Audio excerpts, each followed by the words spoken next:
Historias Creante, la tecnología contada de otra manera.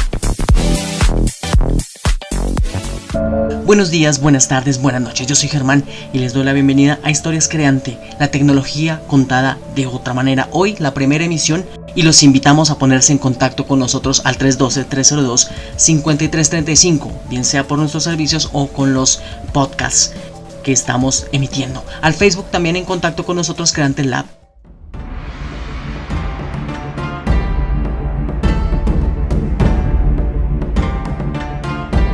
La historia de la computadora es un recuento, como todos los eventos históricos de las innovaciones, los desarrollos tecnológicos, donde muchas personas han hecho parte paso a paso, poco a poco, y nos vamos justamente a una de las civilizaciones más antiguas, más o menos por allá, año 500 antes de nuestra era, y pues la China, justamente como Sumeria, pues usaban herramientas de alguna manera primitivas, ¿sí?, para hacer sumas y restas.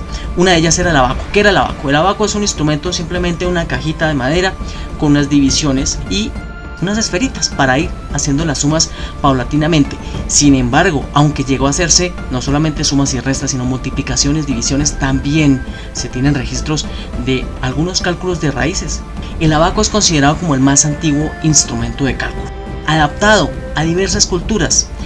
El desarrollo como tal del abaco, aunque hablamos del año 500 antes de nuestra era, pues está realmente entre el año 300 y el año 500 antes de nuestra era.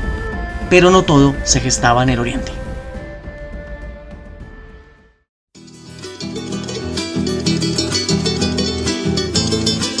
En América, nuestras civilizaciones andinas tenían el quipu, que es un nombre derivado del quechua. Eso quiere decir nudo, ligadura o atadura.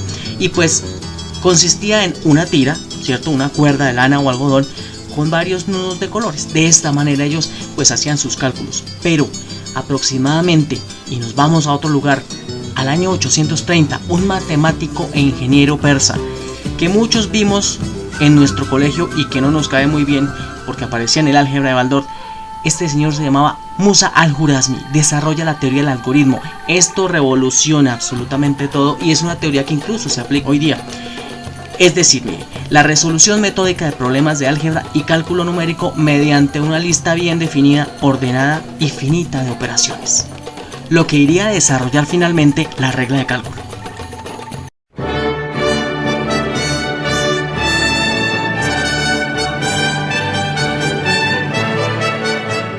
Esta regla de cálculo aparece en 1620. Edmund Counter la inventa.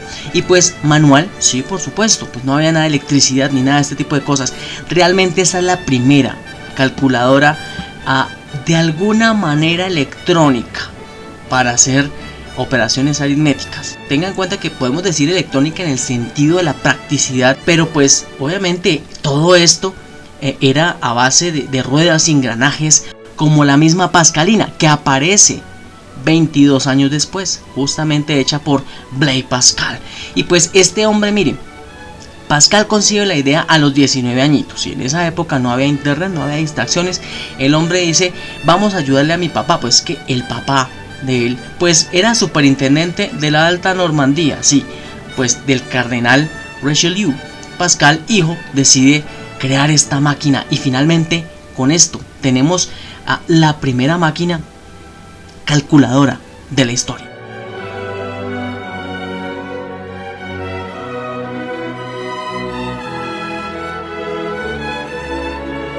Ya como tal, la máquina analítica que es el diseño de lo que es el computador moderno a futuro. Lo hace el profesor británico de matemáticas, y es que todo tiene que ver con matemáticas. Ese cuento que es que yo estudio esto porque no hay matemáticas, pues fíjate tú, todo tiene matemáticas. ¿Qué va a estudiar música? Todo tiene matemáticas. Bueno, este diseño del cual estamos hablando, pues lo hace Charles Babbage, justamente. Y pues es un paso importante en cuanto a la informática, porque inicialmente se describe que esto pasa en 1837, aunque Babbage finalmente pues refina su diseño hasta su muerte. O sea, el hombre dura de 1837 a 1871 trabajando y finalmente pues lo mejora para unos añitos después. Ya mire, tengan en cuenta que todo esto tiene los hechos y los ecos. Ya ha pasado tiempo, ya llegó el Mayflower a Estados Unidos y ya hay una población netamente nativa comillas, en Norteamérica para 1890. El norteamericano Herman Hollerith pues inventa una máquina tabuladora, ¿sí? Y pues finalmente a Hollerith pues es quien funda posteriormente un pequeño monstruo industrial que conocemos, imagínate tú lo pequeño, llamado IBM.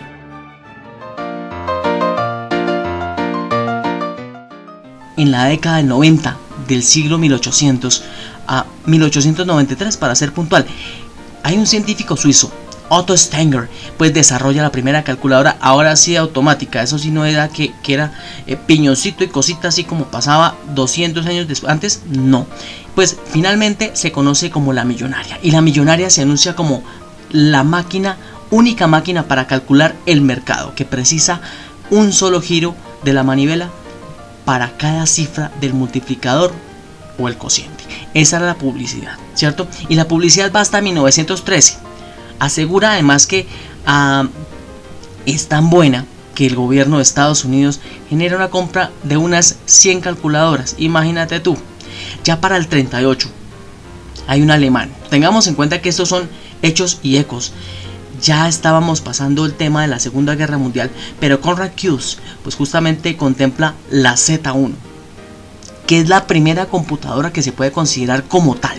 O sea, ya con funciones un poco más, ya hay electricidad, ya hay el tema de la automatización de alguna manera, de una forma bastante empírica, aunque tengamos en cuenta que todavía no existen los chips ni nada de ese tipo de cosas. Era programable mediante una cinta perforada, sí, y ya se usaba algo que se va a usar y se usa y aparece hasta en Matrix, que es el sistema binario.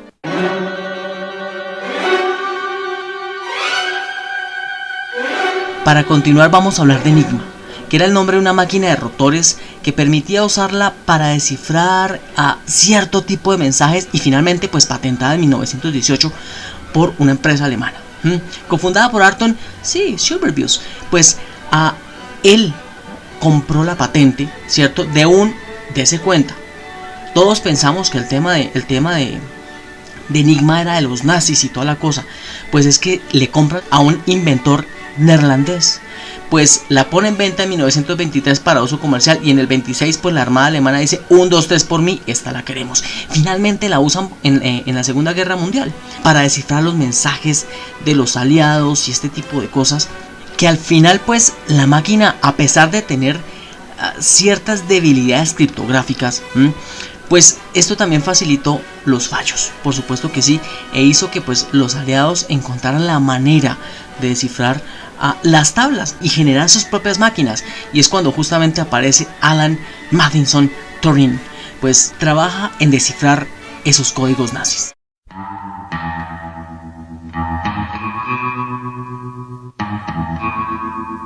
Para el 53, ya aquí la IBM era una fábrica como tal, y en el 53 crea la primera computadora a escala industrial, la IBM 650.